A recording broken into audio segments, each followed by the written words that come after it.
우리에게 주신 하나님의 말씀은 신약 성경 30쪽 마태복음 18장 12절에서 14절까지의 말씀입니다.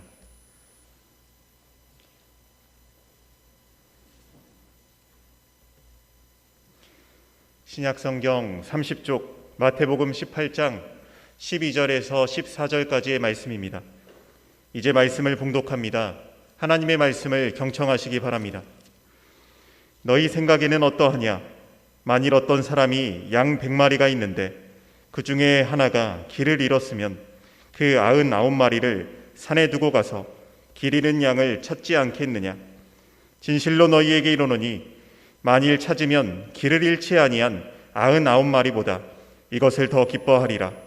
이와 같이 이 작은 자 중에 하나라도 이루는 것은 하늘에 계신 너희 아버지의 뜻이 아니니라.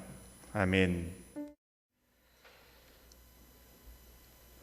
우리가 교회 생활을 하면서 어쩌다 듣게 되는 말 가운데 마음 아픈 말들이 있습니다.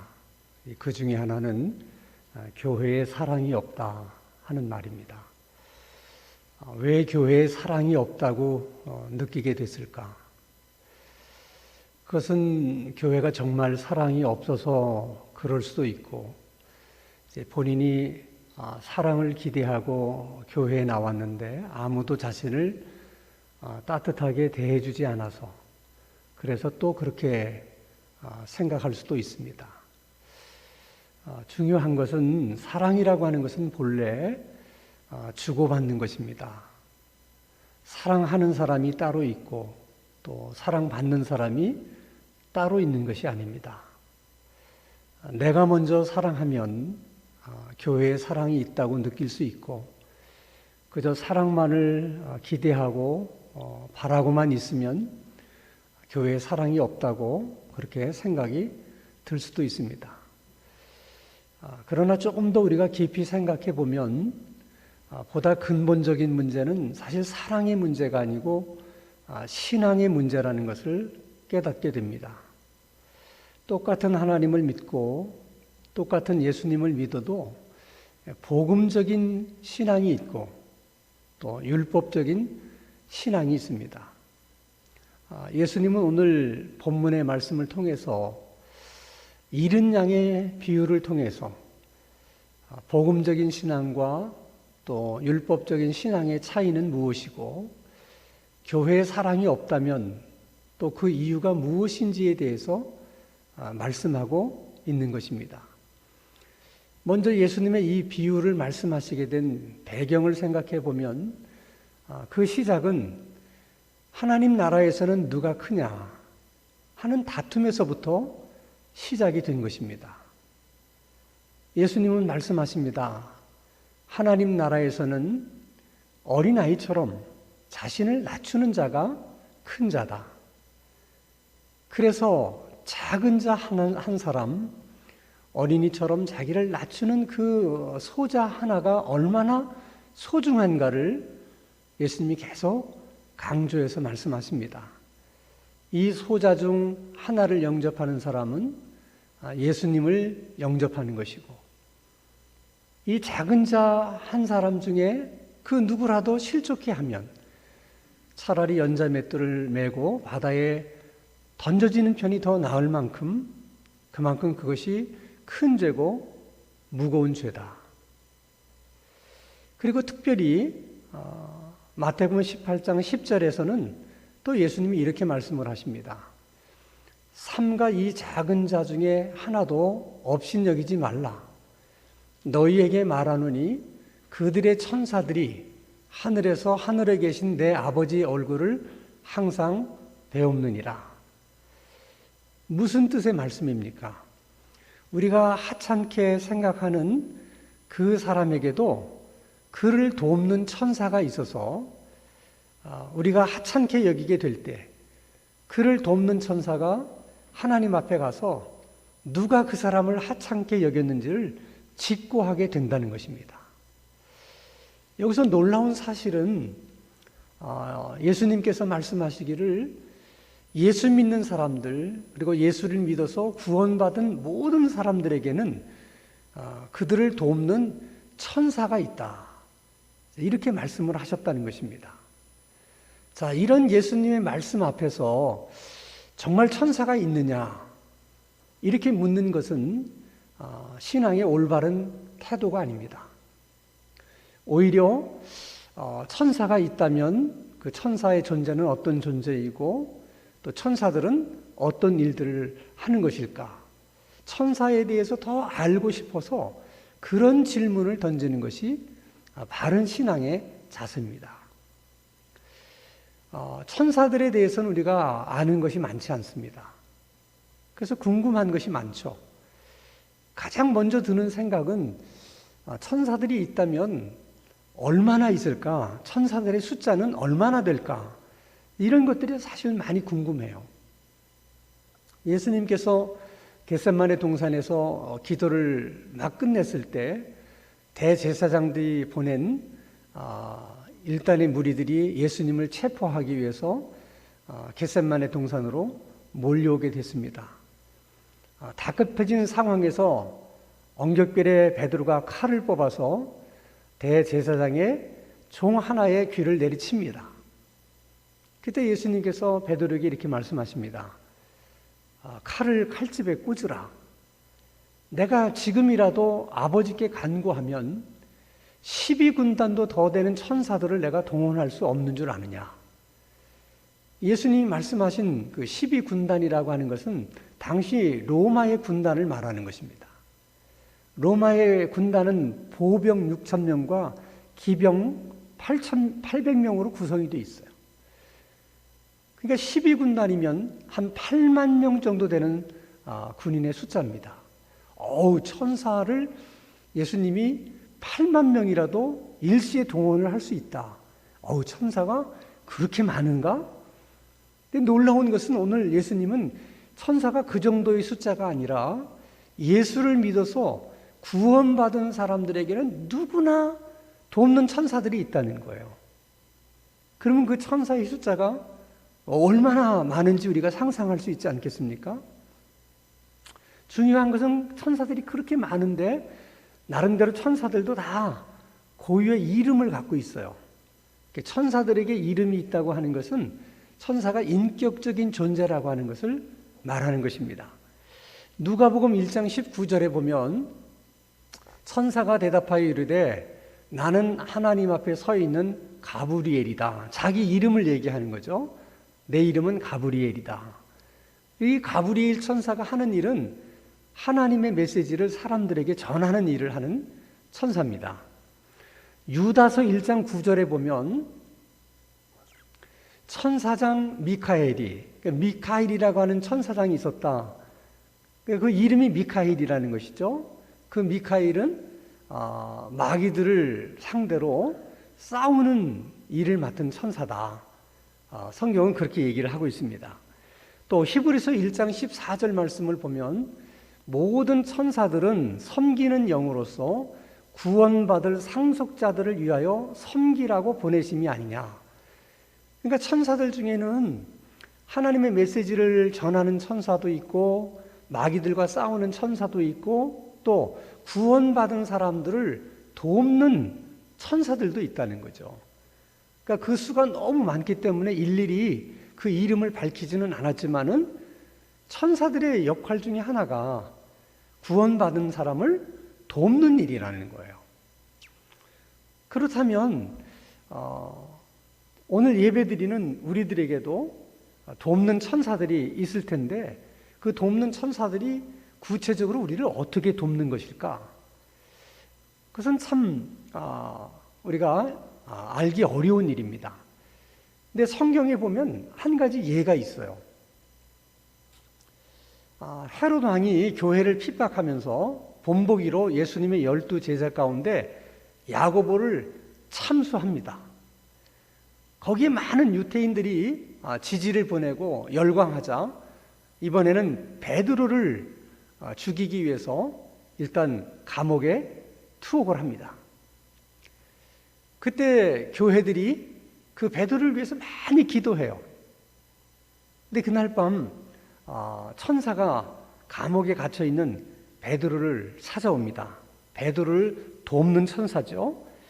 그가 와서 어떤 일을 했는지를 사도행전 12장 7절에 이렇게 말합니다.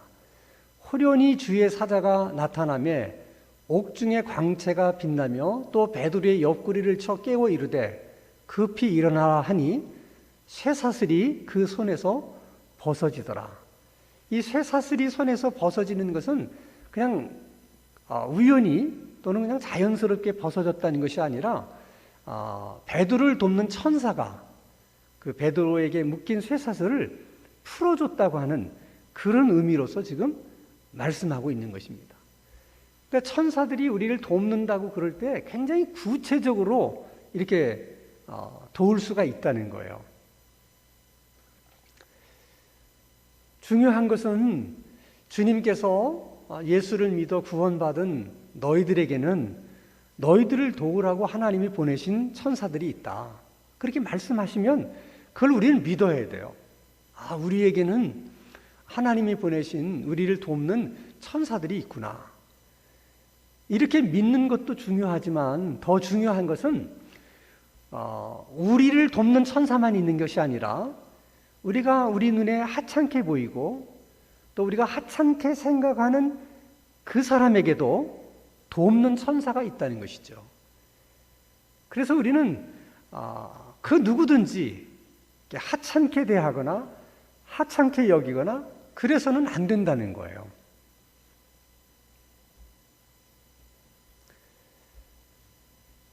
얼마나 작은 자 한 사람이 소중한지를 예수님은 여러 가지 이야기를 들어 지금 설명하고 있는데 그것도 부족해서 오늘 또 잃은 양의 비유를 통해서 또 한 번 설명을 하세요. 제가 성경을 여러 번 읽어봤지만은 예수님이 한 가지 주제를 가지고 이렇게 반복해서 말씀하시고 또 강조해서 말씀하신 경우가 없습니다. 그것은 뭘 의미하는 거겠어요? 누가 크냐? 이렇게 다투는 신앙은 그것은 아주 잘못된 신앙이라는 거예요. 잘못된 신앙일 뿐만 아니라 그런 신앙이 굉장히 위험하다는 것입니다. 그런데 그것은 예수님의 12 제자들에게만 그런 일이 있는 것이 아니라 모든 크리스찬들에게 그런 일이 있을 가능성이 많기 때문에 그것을 우려하신 예수님께서 그래서 이렇게 많이 여러 번 반복해서 강조해서 말씀을 하시는 것입니다. 자, 그러면 잃은 양의 비유는 예수님의 질문으로부터 시작이 돼요. 마태복음 18장 12절 말씀을 보면 18장 12절 마태복음 18장 12절의 말씀을 보면 사람들에게 한 마리 잃은 양에 대한 비유를 합니다. 너희들이 만약에 양을 잃어버리게 되면 너희들이 가서 그 양을 찾지 않겠느냐 그렇게 물어요. 그렇게 질문하는 중요한 이유는 그 당시 모든 목자들이 그렇게 했거든요. 그러니까 예수님께서 이 질문을 던질 때 다른 사람들이 그렇지 다 예수님 말씀에 공감을 하는 겁니다. 이미 예수님 말씀을 이제 들을 수 있는 마음 준비를 하는 것이죠. 그리고 예수님의 이 비유에 대해서 다른 말을 할 수가 없는 거예요. 왜냐하면 자기들이 그렇게 하고 있는 일이기 때문에 그렇습니다. 그러면 잃은 양의 비유에서 이제 우리가 궁금하게 이제 생각이 드는 것은 그 잃은 양이라고 하는 어떻게 해서 양이 잃어버리게 되는 걸까? 왜 많은 양들 중에서 잃어버리는 양이 생기는 것일까 하는 것이죠. 우리가 잘 아는 것처럼 이스라엘 땅은 우리나라처럼 강수량이 많지 않아서 그렇게 풀이 흔하질 않아요. 근데 그 사람들은 주업이 작은 농사와 함께 목축을 하잖아요. 양을 많이 키웁니다. 그래서 양들이 뜯어먹을 풀이 사실 많아야 되는데 상대적으로 풀이 부족한 거예요. 그러니까 어쩔 수 없이 목자들은 양을 데리고 풀이 있는 곳으로 계속해서 이동하면서 양들에게 풀을 이제 먹이는 겁니다. 그래서 풀 있는 곳을 찾아서 이동을 하다 보면 어떤 때는 한 주간이 걸릴 때도 있고 다 풀을 뜯어먹고 돌아오는데 한 달이 걸릴 때도 있어요. 그렇게 하지 않으면 양들을 충분히 배불리 먹일 수 없기 때문에 그렇게 하는 것이죠. 근데 그 양이 뭐 10마리나 20마리 정도가 되는 게 아니고 적어도 100마리, 200마리, 많게는 300마리, 400마리가 되니까 엄청난 많은 양들을 이제 목자가 이제 이끌고 가는 것이죠. 그러다 보니까 이제 여러 가지 이제 일들이 생깁니다. 자, 한 곳에 이제 풀이 있어서 이제 풀을 뜯게 합니다. 목자의 생각에 이제 웬만큼 다 뜯어 먹어서 이제 풀이 없는 것 같아요. 그래서 다시 풀 있는 곳으로 이제 이동을 합니다. 목자가 움직이면 양들은 알아서 목자 뒤를 또 막 쫓아가요. 근데 어떤 양은 풀을 뜯어먹는데 정신이 팔려가지고 지금 양들이 이동하는데도 그걸 모르고 계속 풀을 뜯어먹고 있다가 낙오되는 것입니다. 목자 입장에서는 뭐 당연히 양들이 자기를 따라오겠지 생각했는데 그런 양이 있을 수 있는 것이죠. 또 그 양떼를 몰고 이렇게 풀이 있는 곳으로 다니다 보면 항상 평지에만 풀이 있는 것이 아니라 이 언덕에도 풀들이 있는 것이 있어요. 그럼 그 풀 있는 곳을 다시 이제 이동해야 되기 때문에 언덕을 이제 올라가게 됩니다. 근데 그 중에는 이제 그 언덕길, 비탈길을 가다가 잘못 발을 디뎌서 이제 굴러 떨어지는 양도 있어요. 근데 양은 한번 이렇게 굴러 떨어져서 넘어지게 되면 자기 힘으로 잘 일어나질 못해요.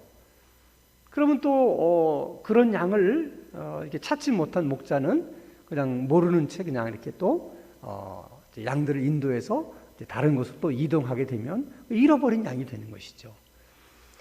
또 뭐 아홉 마리 양이 한 마리 양을 뭐 질투하거나 시기하거나 그래서 그를 뭐 왕따시키거나 밀어내지는 않았을지라도 그 99마리 양이 한 마리 양을 잘 챙기지 못해서 그런 일들이 생겨요. 양들은 다른 양을 잘 챙기지를 못해요. 그러니까 예를 들어서 풀을 뜯어먹고 있는데 이동할 때가 됐어요. 그러면 옆에 있는 양이 툭툭 치면서 야 그만 먹어라. 이제 지금 이동할 때가 됐으니까 지금 이동해야 된다. 이렇게 챙겨주면 그런 일이 없을 텐데 아무도 챙겨주지를 않는 거예요. 그러면 이렇게 이제 잃어버린 양, 낙오된 양은 어떻게 되느냐? 양들은 맹수로부터 자기를 보호할 수 있는 그런 능력이 없어요. 보호할 수 있는 능력만 없는 게 아니라 자기 발로 집을 찾아갈 수 있는 능력도 없어요. 그러니까 목자가 찾아가서 양을 구해오지 않으면 그것은 100% 죽은 목숨과 다를 바가 없는 것이죠.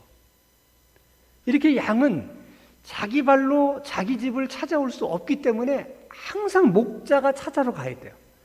양이 목자를 찾아오는 그런 경우는 한 번도 없습니다. 언제나 목자가 양을 찾아가는 것이죠. 그래서 예수님이 인간의 몸을 입고 이 땅에 오신 이유도 마찬가지예요. 인간은 죽었다 깨어나도 인간은 스스로 하나님을 찾지 않아요. 인간이 하나님을 찾아가지 않는다는 거예요. 또 찾아갈 수 있는 능력이 없는 거죠. 그래서 예수님께서 인간의 몸을 입고 이 땅에 오신 것입니다. 자, 그러면 예수님의 비유 가운데 99마리 양과 이제 잃어버린 한 마리 양을 말씀하시는데 그 한 마리 양은 누구를 얘기하는 것이고 99마리 양은 누구를 얘기하는 것이냐? 이 한 마리 양이 지금 예수님이 말씀하신 어린아이처럼 자신을 낮추는 자 또는 예수님이 말씀하신 작은 자, 소자를 얘기하는 것이고 이 99마리는 제자들처럼 누가 크냐 하는 것을 두고 다투는 자들을 얘기하는 것입니다. 그런데 누가 크냐 하고 이 다투는 자들이 예수님의 제자들만 있었던 게 아니라는 거예요. 누가 크냐를 다투는 사람들 중에 많은 사람들이 있는데 그 대표적인 사람이 성경에 등장하는 대표적인 사람들이 서기관과 바리새인들입니다. 그래서 누가복음 15장 1절에서 4절 말씀을 보면 모든 세리와 죄인들이 말씀을 들으러 가까이 나오니 바리새인과 서기관들이 수군거려 이르되 이 사람이 죄인을 영접하고 음식을 같이 먹는다 하더라. 예수께서 그들에게 이 비유로 이르시되 너희 중에 어떤 사람이 양 100마리가 있는데 그 중에 하나를 잃으면 99마리를 들에 두고 그 잃은 것을 찾아내기까지 찾아다니지 아니하겠느냐. 지금 이걸 누구에게 지금 이 비유를 말씀하시냐면 바리새인과 서기관들에게 이 말씀을 하시는 거예요. 그 비유를 말씀하시게 된 이유는 왜 예수님이 세리와 저런 죄인들과 함께 어울리느냐, 왜 저들과 함께 식사를 하느냐에 대한 불만에 대해서 지금 예수님이 말씀하시는 것이거든요. 그러니까 이때는 예수님이 말씀하신 그 잃어버린 한 마리 양이 누구예요? 세리와 죄인들이에요. 작은 자, 소자들을 말하는 것이죠. 그 99마리는 바리새인과 서기관을 얘기하는 것입니다. 자, 그러면 문제는 이 한 마리 잃어버린 양과 남아있는 99마리 양을 단순하게 비교한다면 어느 쪽이 더 소중하고 중요하냐 그런 거예요. 우리 눈으로 보면 당연히 99마리가 더 소중하죠. 99마리를 지키기 위해서 한 마리 양을 희생할 수 있다. 99마리를 지킬 수 있다면 한 마리 정도 희생하는 것은 어쩔 수 없는 것이 아니냐. 우리는 다 그렇게 생각하잖아요. 근데 목자의 생각은 그렇지 않아요. 주님의 생각은 그렇지 않아요. 잃어버린 한 마리 양이나 99마리 양이 똑같다는 거예요. 그게 이제 우리가 이해가 안 되는 거예요. 어떻게 그것이 똑같을까? 그러면 목자는, 주님은 도대체 어떤 근거로 잃어버린 양 한 마리나 남아있는 99마리 양이나 똑같다고 생각을 하는 걸까?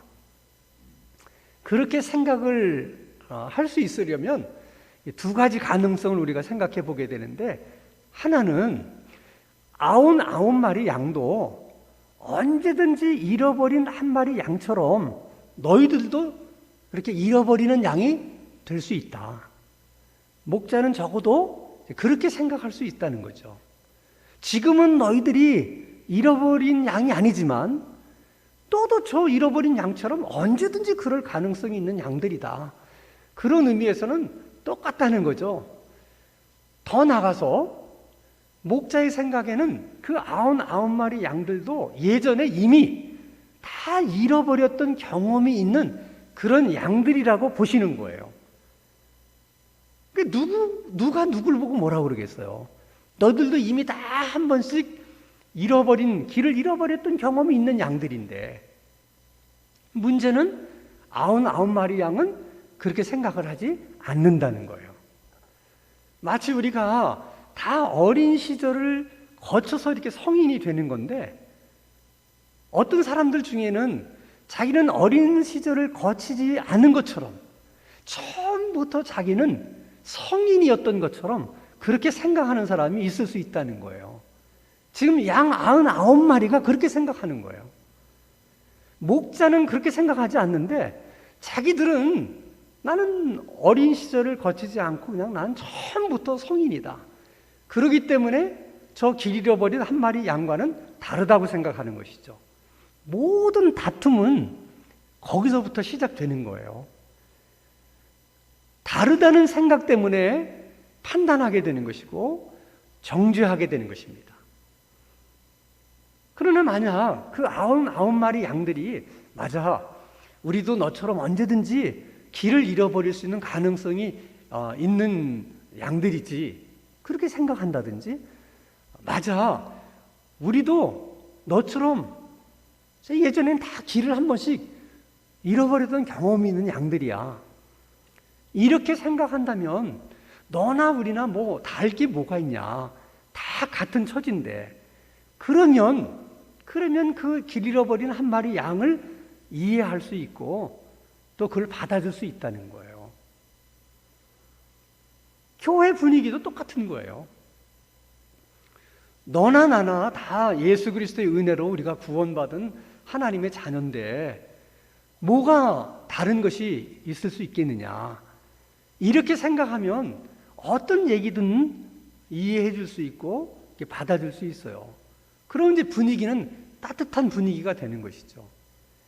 그렇지만은 대부분의 성도들이 자기들은 99마리에 속한다고 생각하고 저 한 마리하고는 다르다고 생각하기 때문에, 그래서 그 한 마리를 우리가 아주 하찮게 생각하고 또 하찮게 대하고, 그래서 판단하고 비판하고 그럴 수 있는 거죠.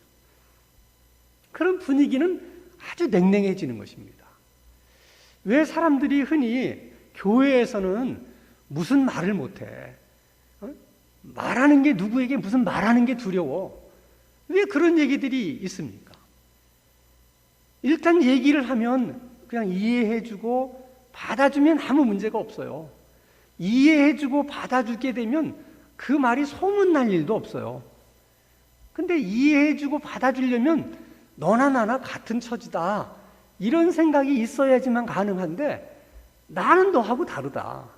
너는 길 잃어버린 한 마리 양이고 나는 남아있는 9마리 가운데 하나야. 이렇게 생각하면 자연스럽게 판단하게 되는 거거든요. 판단하게 되면 소문을 내게 돼 있어. 왜?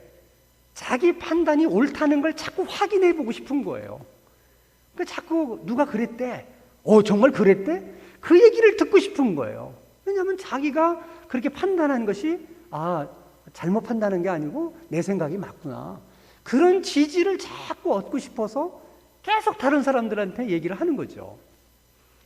그렇게 되면 교회에 이제 사랑이 없다고 그렇게 이제 느끼게 되는 것입니다. 여러분, 복음이라고 하는 것은 하나님이 우리들에게 하신 일을 말하는 거예요. 복음의 특징은 하나님은 우리들에게 하신 일이 많은데 우리는 하나님을 위해서 한 일이 아무것도 없어요. 그게 복음이에요. 그러니까 복음 안에서는 누구나 다 똑같은 거예요. 우리가 한 일은 아무것도 없고 그냥 하나님이 다 우리에게 하신 일만 있기 때문에 그 복음 안에서 누가 누구를 크다고 말할 수 있고 누가 자신을 드러내고 자랑할 수 있겠습니까? 다 똑같은 거예요. 근데 율법은 달라요. 율법은 우리가 하나님을 위해서 뭔가를 하는 거예요. 그러니까 하나님이 율법을 주셨으면 우리가 그 율법을 지키자면 누가 지킵니까? 우리가 지키는 것이죠. 그러니까 우리가 하는 일이기 때문에 거기는 개인차가 있을 수밖에 없어요.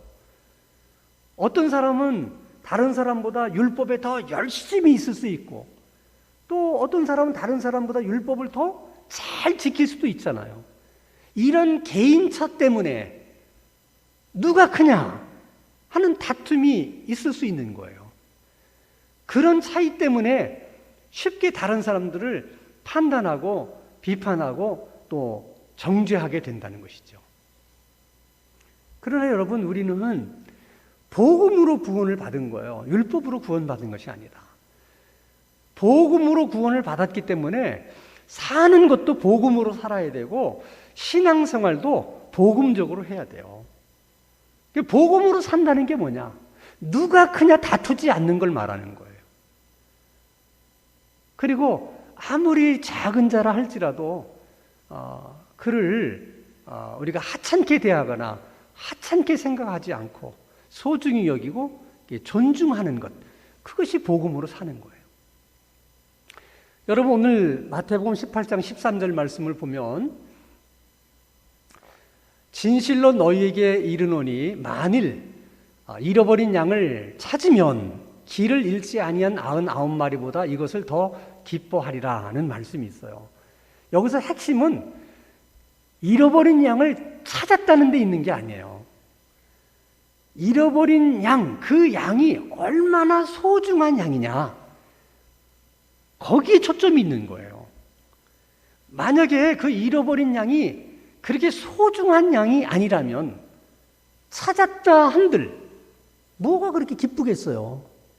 별로 소중하지도 않은 양인데. 그것이 더할 수 없이 소중한 양이기 때문에 찾은 기쁨이 있다는 거거든요. 그래서 예수님이 지금 계속 잃어버린 양을 통해서 강조하시려고 하는 것은 그 잃어버린 양, 예수님이 말씀하신 작은 자, 소자, 보통 사람들이 하찮게 여기는 그 한 사람이 얼마나 주님 앞에는 소중한 존재냐, 그걸 지금 계속해서 말씀하고 있는 거예요. 하나님은 우리 한 사람 한 사람을 존중히 여겨주시고 소중히 생각하시고 사랑하세요. 그런 것처럼 우리가 하찮게 보이고 또 하찮게 생각할 수 있는 그런 사람도 하나님은 우리를 사랑하듯 똑같이 그렇게 사랑하고 우리를 소중히 여기듯 그 사람에게도 똑같이 소중하게 여긴다는 거예요. 그래서 주님은 우리들도 주님의 마음처럼 주님이 그들을 그렇게 대하듯 우리들도 그들을 그렇게 대해 주기를 바라시는 거예요. 그게 주님의 마음이세요. 근데 어떻게 생각해 보면 내가 작은 자가 아닐까? 내가 길을 잃어버린 한 마리 양이 아닐까? 그런 생각이 들게도 돼요. 그렇다면 다른 사람은 고사하고라도 우리 자신부터 우리 자신을 좀 존중히 여기는 마음이 필요하다는 거예요. 우리 자신부터 우리 자신을 하찮게 대하지 말라는 거예요. 우리 자신부터 우리 자신을 소중히 여기고 존중하는 그런 삶의 자세가 필요하다는 거예요. 모든 것의 시작은 거기서부터 출발해야 됩니다.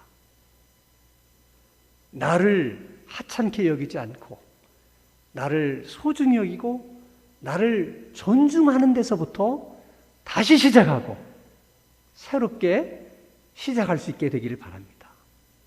그렇게 할 수 있는 하나님의 은혜가 우리 모두에게 있게 되기를 주님의 이름으로 축원합니다. 거룩하신 하나님 아버지, 누가 크냐 다투지 않을 수 있는 신앙생활이 되게 해주시고 다툼이 없는 우리 교회가 되게 하여 주시옵소서. 작은 자를 소중히 여기는 주님의 마음처럼 우리의 마음도 주님 마음 되게 해주셔서 따뜻한 분위기, 사랑 있는 교회 그런 분위기를 만들어갈 수 있게 하여 주시옵소서. 복음으로 시작한 우리들의 신앙생활이 끝까지 복음적인 신앙생활이 되게 하여 주시옵소서. 예수 그리스도 이름으로 기도하옵나이다. 아멘.